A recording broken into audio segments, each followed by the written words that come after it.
Mahilig kang mag-skip ng meals, mahilig ka dun sa mga nakaka-acid na pagkain, o kaya naninigarilyo ka, umiinom ka ng alak, pwede mong ikamatay, no? Ang ulcer, kapag gumaling, hindi siya, ay gumaling na ako, okay na ako, safe na ako. Hindi, no?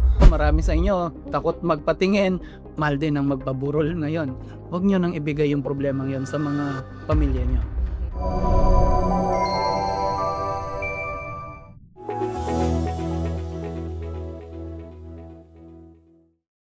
Good day mga kababayan! Welcome sa isa na namang episode ng Medico.ph at ngayon pag-uusapan natin ang isang word na lagi nating naririnig pero feeling ko hindi lahat tayo lubos natin siyang naiintindihan at maraming maling paniniwala tungkol sa kanya. Ito ay walang iba kundi ang tinatawag na ulcer. So, here to help us better understand ulcers, nagbabalik si Dr. Bien Canlas. Doc Bien, diretsahan tayo. Ano ba itong mga ulcer na 'to? Okay, kapag sinabi nating ulcer, ito ay open sore o sugat sa lining ng ating sikmura o kaya unang parte ng ating small intestine o bituka. Okay. So kapag ulcer, ganun siya, dapat merong sugat. O kaya in severe cases, butas. Okay, so very simple. Mm. Butas o sugat sa Sugat. bituka, Yes. ulcer ito. Mhm. Ngayon, anong nararamdaman ng isang taong may ulcer? Hmm. Ang pinaka-common of course is merong abdominal pain o masakit ang tiyan. Common 'di ba kapagka mga hyperacidity, yun din yung complaint 'no? Hmm. Pero ang telltale sign talaga na ulcer siya, may pagdurugo kasi nga merong sugat. So either merong pangingitim ng dumi o kaya pagsuka ng either mapula or maitim na Hmm. mga, parte nung kinain mo 'no. Kung wala ka namang kinain na itim pero sumuka ka ng itim o kaya wala kang kinain na maitim or red tapos yung dumi mo ay maitim. So, senyales yun na may pagdurugo.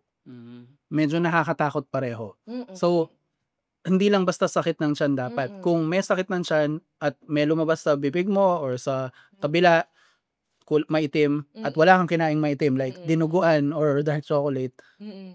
puwede kang magsuspecha na ulcer Puwede, 'to. oo, lalo na kung di ka naman din umiinom ng iron supplement 'no, yun 'no, puwede yun 'no. Kung umiinom kayo ng iron supplements, normal lang po na magkaroon ng itim sa dumi 'no.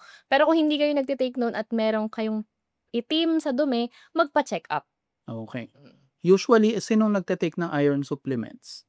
Mga Mga babae? anemic. Anemic, Yes, kung meron kang iron deficiency anemia, so usually pe-prescribe-an ka ng mga ferrosulfate. Yung mga buntis pine-prescribe-an din ng mga iron supplements. Okay. So, 'pag nagkaroon ng maitim na dumi 'pag gano'n, pero wala namang halong sakit ng tiyan, malamang yung supplement mo yun. Oo. Okay. Sige, 'pag nakita natin na may gano'ng sintomas, pananakit ng tiyan, suka, dumi na maitim ng konti, anong klaseng doktor ang hahanapin natin? Magpapa-check-up tayo sa internal medicine gastroenterologist. So, yung mga gastro natin, sila ang eksperto sa pagche-check o paggamot ng mga ulcers. Okay. Mm. Anong puwedeng asahan ng mga kababayan natin 'pag pumunta sila dito? May masakit ba, may nakakatakot ba? Hmm. Tandaan niyo, marami sa inyo takot magpatingin, pero for the most part wala pong nakakatakot and 'yun, pakikwento na lang Doc Ben. Okay, sige. Kapag kasi sinabi nating mga ulcers 'no, una, ang nakakatakot lang talaga kung may pagdurugo. Pero most cases naman, nagreresolba naman 'yun mag-isa dahil yung mga sugat ay gumagaling din. Mm. So, dapat lang alam natin kung ano yung dahilan kung bakit nagkaroon ng gano'n, ng pagsusugat. Yung dalawang pinaka-common ay first, infection. So, meron kang Helicobacter pylori infection. Common 'to 'no, na meron tayo sa sikmura. Maraming tao meron ito pero walang simptomas, wala ring ulcer. Hmm. Pero kapag sumobrang dami niya sa tiyan, doon siya puwedeng ng pagsugat, pagkakaroon ng ulcer. Ito Pangalawa, bang ano, infection na 'to dahil sa bad bacteria, gano'n? ang H. pylori, yes, puwede mo siya i-consider na bad bacteria kapag sobrang dami na niya. Hmm. So kapagka nagkaroon ng pagbabago dun sa tiyan kasi natin, normally merong mga bacteria talaga 'no. Kapag na-disrupt yung, amounts ng mga certain bacteria, puwedeng dumami yung isang klase ng bacteria. Yung isa dun is yung H. pylori, siya ang nakaka ng ulcers. So, isa pang common na cause ng ulcer ay pag-abuse ng paggamit ng mga non-steroidal na pain relievers, yung NSAIDs, no? So, yan, kung mahilig kang mag-take ng mga pain reliever tapos di mo sinusunod yung tamang pag-inom, walang laman yung tiyan mo kapag ininom mo sila, o kaya ginagawa mong candy na parang sobrang mild pain lang pero iinom ka ng mga matataas na klase ng pain reliever, no? So, pwede yun maka-cause ng ulcer. So, depende doon yung i-expect mo na gagawin sa'yo ng doktor, Mm. 'no? Doc, yan yung mga non-steroidal na pain reliever, isang example diyan yung Tramadol, 'di ba? Mhm. Okay. So, marami sa inyo masakit ang likod, alam ko yun dahil ang daming nagko-comment. Ang mga iba sa inyo pe-prescribe-an ng Tramadol, wala namang masama dun, basta sundin niyo ang payo ng doktor tapos hinay-hinay lang. Hmm, Yes. Kung tama ang pag-inom, safe silang i-take. okey. Hmm. So 'pag, medyo nalaman na ng doktor yung cause o yung likely na cause nito, anong maaasahan ng mga pasyente na gagawin sa kanila? Hmm. So, una, dun sa assessment kung wala namang pagdudugo, pain lang siya tapos, expect nyo hahanapin nila yung rason kung bakit, 'no. Puwedeng ipagawa ng doktor ay i-test kung meron ka nung H. pylori kung marami siya.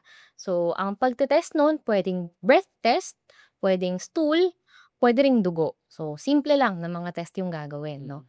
Tapos kung naman yung dahilan ay yung pag-inom mo ng mga gamot, kunyari based sa history taking nung doktor nalaman niya na yun, wala naman na siya ibang ipapagawa na test sa'yo, pero bibigyan ka muna niya ng panahon na mag-recover. Puwedeng ipa-stop yung mga gamot, tapos oobserbahan kung magre-recur ulit yung simptomas. Pero kung talagang nagdudugo, currently kung talagang makita mo itim yung dumi, namumutla na, naging anemic na, kailangan na ngayon ma-endoscopy. Hmm. So, dun na yung procedure na medyo hindi naman dapat katakutan, pero of course, dahil medical procedure ito, magpapasok sila ng scope sa tibig hanggang sa may tiyan para i-check lahat kung nasaan ang sugat.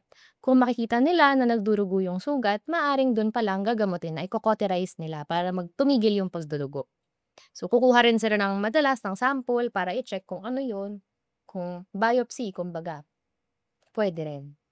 Eto, I'm sure maraming kakabahan diyan sa posibilidad ng endoscopy. Unang-unang tanong, yung tubo na ipapasok sa bibig mo, 'di ba may camera 'yan, tsaka instrumento, matabang tubo ba 'yan? Ano?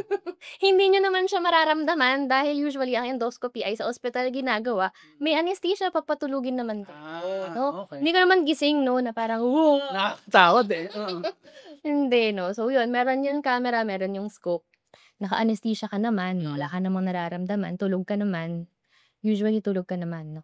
So, Paggising mo, anong mararamdaman mo? May masakit puwedeng kaya? ano lang, throat pain siguro kung dahil doon dumaan yung, scope. Hmm. So puwedeng may mild na pain, parang manunuyot yung lalamunan, pero apart from that wala naman. Okey. So, relatively painless, unless Mm. yun nga, kung takot ka talagang mapatulog sa anesthesia, Mm. yun baka kailangan ng konting paghahanda ng sarili. Saka hindi naman lahat 'no, Hindi lahat, okey. hindi naman lahat ay endoscopy agad 'no. Puwedeng yung iba susubukan munang i-treat dahil yun nga sugat ang mga ito. Mm. So kung nagamot naman, so thank you Lord 'no kung nagamot agad. So wala na tayong kailangan na gawin after that. Titigilan mo na lang yung mga rason kung bakit dun tayo, titigilan mo yung rason kung bakit ka nagkasugat in the first place. Okey. Hmm. So, um, papunta tayo diyan, gamot na-mention mo yun, usually ano yung treatment na nilalapat? Hmm. Kung ang rason ay yung H. pylori dahil bacterial infection siya, ang treatment natin is combination ng antibiotics plus yung proton pump inhibitors or yung pang-lessen ng acid sa tiyan. Kasi isa pa yun na cause 'no, kung sobrang dami ng acid sa tiyan, pwede yun mag-cause na hindi paggaling ng mga sugat na ginagawa ng H. pylori. So, kailangan ite-treat mo siya holistically o buo. Mm. 'No, kung NSAIDs yung dahilan, gano'n pa rin. So, magbibigay lang tayo ng mga, ah, pang-coat sa lining ng, sikmura para matulungan siyang gumaling at pang-lessen din nung acid production ng acid sa sikmura. So, gano'n lang naman yung mga treatment natin. Totoo ba na yung mga mahilig mag-skip ng meals o Mm. magpalipas ng gutom or siguro mahaba mag-fasting ganyan, sa ibang extreme cases yung, isa naming kakilala sabi niya, yung kabarangay nila nagka-ulcer dahil gumagamit ng bawal na gamot, nakakalimutan ng kumain. Ewan ko kung gaano ka-accurate, pero totoo ba yun, yung hindi pagkain maaring maka-ulcer? Dahil kung excessive yung acid sa tiyan, yung acid na yun wala siyang tinutunaw. So, ano ang tutunawin niya? Yung lining na nung sikmura mo. So, kung gano'n nai-irritate yun, puwede siyang masugat. At kung meron ka ng ulcer to begin with, tapos mahilig kang mag-skip ng meals, mahilig ka dun sa mga nakaka-acid na pagkain, o kaya naninigarilyo ka, umiinom ka ng alak, puwedeng mag-worsen pa yung sugat. No? High stress, pwede rin 'no, yung sinasabi nila minsan mataas ang stress nila kaya nagka-ulcer, yun yung medyo misconception. Ang high stress, smoking, hindi sila yung pinaka-cause ng ulcer. Pero kung may ulcer ka na, pwede na yun mapalala. So, Okay. kaya dapat kokontrolin yung amount ng acid sa tiyan, tatanggalin yung cause na infection, and of course, kung ang cause ay yung mga pain relievers, isa-stop yung pag-take ng pain relievers. So, malaking bagay talaga yung lifestyle 'no, Yes, dito, oo 'no. At ang ulcer kapag gumaling hindi siya, "Ay gumaling na ako, okey na ako, safe na ako." Hindi 'no, kapag binalik mo yun ulit, babalik ulit yung ulcer. okey. So, kumbaga hindi siya lubos na mawawala o gagaling, Hmm, mama-manage siya, gano'n mm. ba? Kumbaga ang ulcers 'pag tulad ng kahit anong sugat, kung yung sugat gumaling na siya, kung masugat ka ulit, eh, di nandun na naman siya, 'no. So, pero posible na mag-recover yung ating lining kung susundin natin lahat yung in-advice ng ating doktor. Okay, very good. So, very treatable naman pala Yes. itong mga ulcer na Ang 'to. importante dun is early detection and early na treatment. Okay. 'Pag hindi nangyari 'yan, kunyari nakakaramdam ka na ng sintomas, takot ka talaga o ayaw mo talagang mag-doktor or tingin mo magaling ka pa sa doktor, ginagamot mo yung sarili mo ng kung anong, paraan ang naisip mo. Ano ang puwedeng maging komplikasyon ng ulcer na napabayaan? Dahil ang ulcer ay sugat at pagdurugo, kung tuloy-tuloy at araw-araw na dumudugo ka, ang mangyayari sa'yo is babagsak yung hemoglobin mo or babagsak yung pula ng dugo mo. Kapag gano'n, mamumutla, manghihina, at pwede mong ikamatay, no? Kasi kapag naubos yun, kailangan mong masalinan ng dugo.